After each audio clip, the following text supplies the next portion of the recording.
আছিল আৰু দুৰ্গৰেও ইমান দিনে ভিতৰৰ পিছে পিছে ঘূৰি আছিল দুৰ্গৰে মনে মনে ভাবে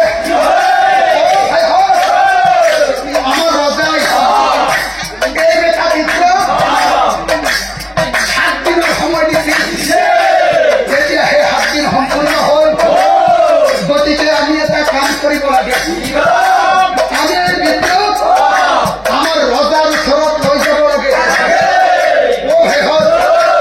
ৰজাই ভিতৰত যি কৰে তাকেই কৰক আমাৰ তাত কোনো কথা নাই মুঠৰ কৰক আমি এই ভিতৰত আমাৰ ৰজাৰ ওচৰত লৈ যাব লাগে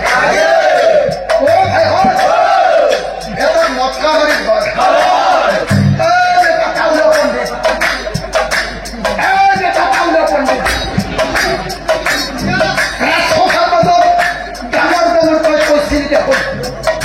ঘৰ এই পৃথিবীর ভিতরতে শ্রেষ্ঠ পণ্ডিত শ্রেষ্ঠ পণ্ডিত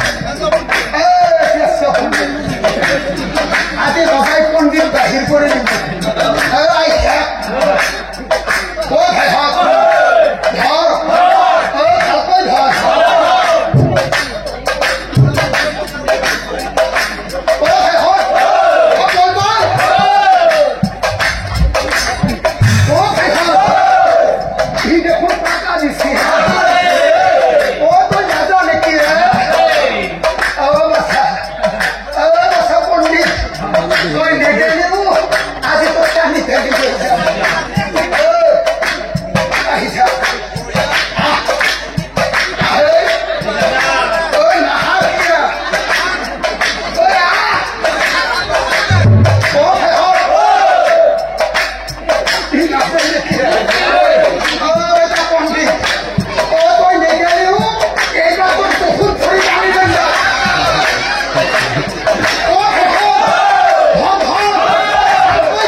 তোমাক 3টা প্রশ্ন দিয়া হয়েছিল আর এই 3টা প্রশ্নের উত্তর বিচারি আনার বাবে তোমাক 7 দিনের সময় দিয়া হয়েছিল এতিয়া কোৱাচোন বাৰু তুমি তোমাৰ 3টা প্ৰশ্নেৰ উত্তৰ বিচাৰি পালানে নাই মহাৰাজ মই প্ৰশ্নেৰ উত্তৰ বিচাৰি নাপালি দুৰ্গম লৈ যোৱা নৰ্তক কম নকৰিবা লৈ যোৱা নৰ্তক কম নকৰিবা আর বন্দি করে লয় এক উচিত শাস্তি দিব বন্দি করে লয় এক উচিত শাস্তি দিব ও ভাই রজারা দে সাইঠে কিলা এরা যে বিধান মারি দিয়ে ঘাস ইয়ার বিধান আমাক নালগে ইবর ভয়া বস্তু ও ভাই মই পণ্ডিত এই পৃথিবীত এই সংসাৰত তো চাউল ইমান দিনে আছিল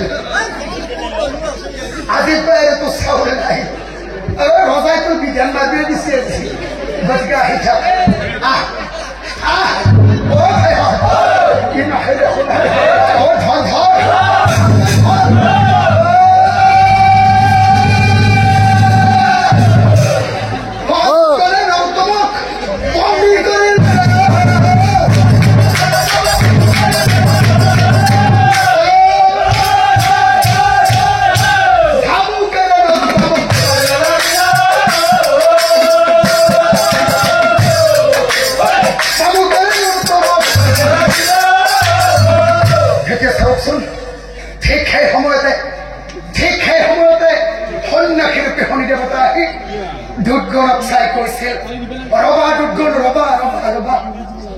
বিপ্লৱক আৰু মাৰিব নালাগে। এই বিপ্লৱে আচল শাস্তি পাই গৈছে। এই বিপ্লৱক নামাৰিবা। এই বিপ্লৱত মোৰ দুটামান কথা আছে। সেই বিপ্লৱ নৰোত্তম, তুমিতো সভাৰ মাজত চিঞৰি চিঞৰি গম ভাৰি ভাৰি কৈছিলা তুমি এইবোলে পৃথিৱীৰ ভিতৰতে শ্ৰেষ্ঠ পণ্ডিত, কিন্তু এজন শ্ৰেষ্ঠ পণ্ডিত হৈ তিনিটা সাধাৰণ প্ৰশ্নৰ উত্তৰ দিব নোৱাৰিলা। তোমাৰ কি লাজ নালাগে? তোমাৰ কি লাজ নালাগে? অহংকাৰ কৰিয়েই মানুহৰ পতন হৈ যায়। অহংকাৰ কৰিয়েই মানুহৰ পতন হৈ যায়। এই কথা সৰ্বশাস্ত্ৰই কয়। শুনা বিপ্লৱ,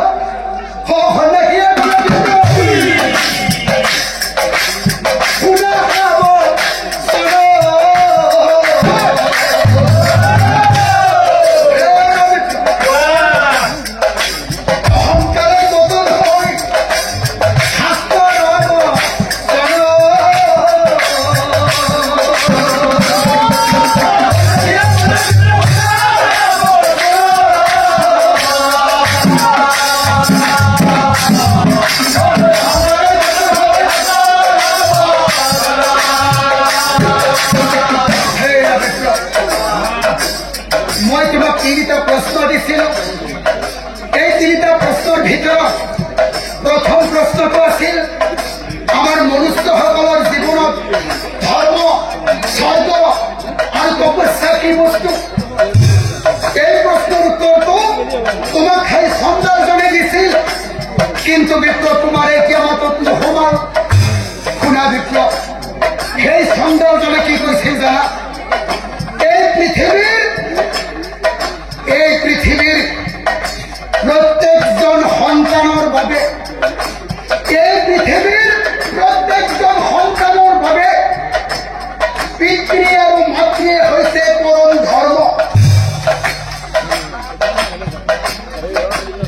পিতৃ মাতৃৰ চৰণতেই সন্তানৰ বাবে স্বৰ্গ, আৰু পিতৃ মাতৃক সেৱা শুশ্ৰূষা শ্ৰদ্ধা ভক্তি কৰাই হৈছে সন্তানৰ বাবে পৰম তপস্যাৰ সমান। হেৰা বিপ্লৱ, পিতৃ মাতৃ জীয়াই থকালৈকে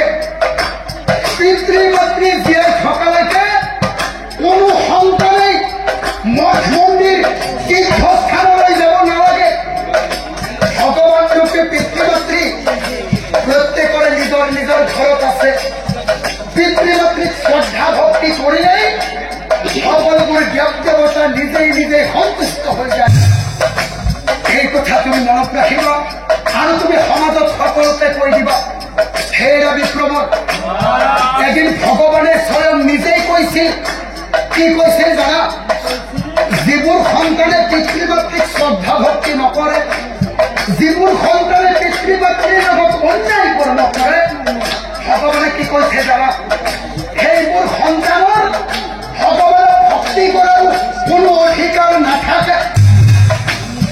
ভগৱানে কৈছে তেনেবোৰ সন্তানৰ কোনো ধৰণৰ পূজা অৰ্চনা, স্তুতি বিনতি ভগৱানে গ্ৰহণ নকৰে। এই কথা মনত ৰাখিবা আৰু তুমি কৈ দিবা সমাজত যে সন্তানৰ কাৰণে পিতৃ মাতৃ হৈছে একমাত্ৰ ভগৱান, যেতিয়ালৈকে পিতৃ মাতৃ জীয়াই থাকে। হেৰা বিপ্লৱ,